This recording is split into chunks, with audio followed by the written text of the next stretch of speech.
Well, good morning. President Ruto, Prime Cabinet Secretary Mudavadi, heads of state, government ICT officials, private sector leaders, and international organizations. Thank you for inviting me to speak to you this morning. And I am excited to be here for this, I think, very, very important conference. You know this, Africa is a continent full of economic growth potential.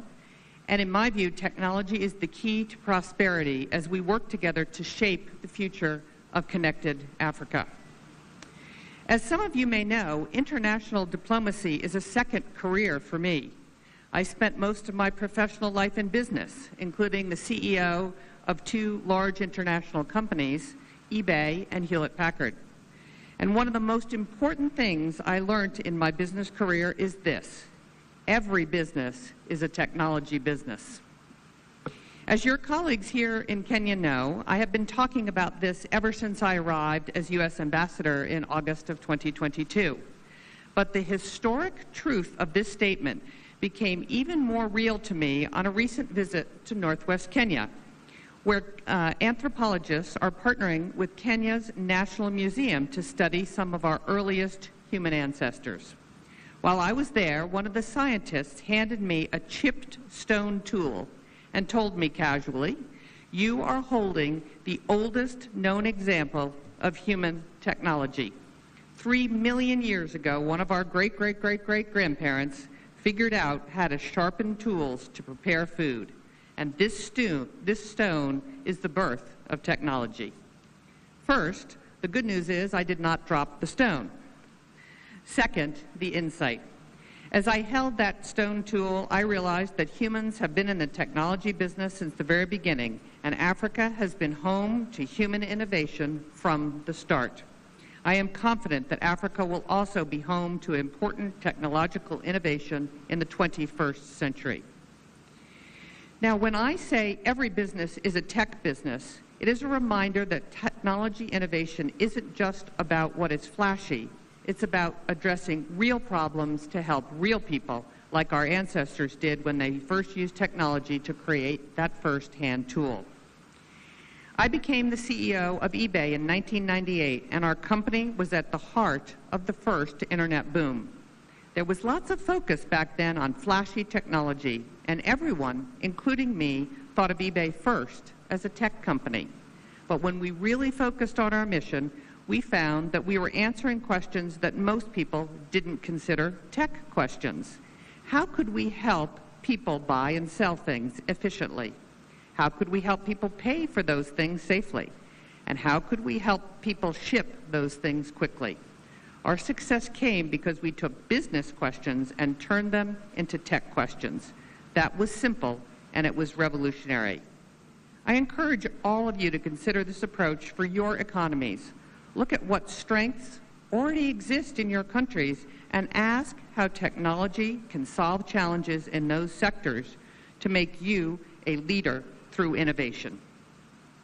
Sometimes innovation looks like artificial intelligence and satellites and e-money. Sometimes, though, it looks much different than we expect. However, innovation always includes three elements: solutions-focused, it is specific, and it's sustainable. Being solution-focused is the foundation of shaping the future of a connected Africa. Technology must be purposeful, and I must say that here in Kenya, I have been impressed by the innovation solutions that Kenyans have developed for local problems. Sometimes in partnerships with American companies, but sometimes just from local startups. For example, one of the coolest companies I have visited since arriving in Kenya is a company called Zipline that operates in Kenya, Rwanda, Ghana, Cote d'Ivoire, and Nigeria.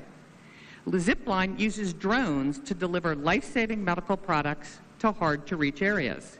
The company is based in America, but each African country it enters, it hires and trains a fully local team.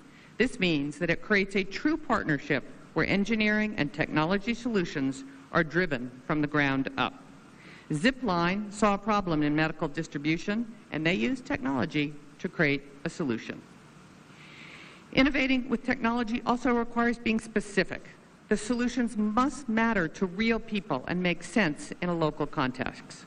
The success of African economies depends on solving problems that are very specific to the local context. And at first glance, these problems may not always look like technology issues, but they are. Kenya is actually full of success stories of companies applying technology to aquaculture. I like to joke that we should change the name of aquaculture to fish tech so that the industry gets more investment attention.